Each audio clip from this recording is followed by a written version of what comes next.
Mimi Josephine Rogate Kimaro naapa kwamba nitakuwa mwaminifu kwa Zanzibar na watu wake,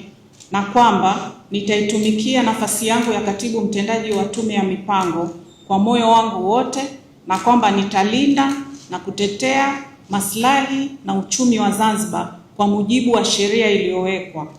na kuomba Mwenyezi Mungu unisaidie.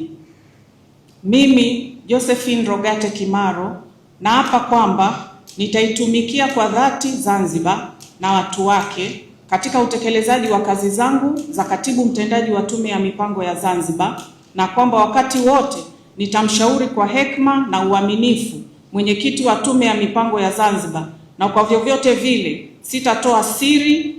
za waraka au kikao cha Tume ya Mipango ya Zanzibar kwa mtu yoyote asiyehusika, na kuomba Mwenyezi Mungu unisaidie.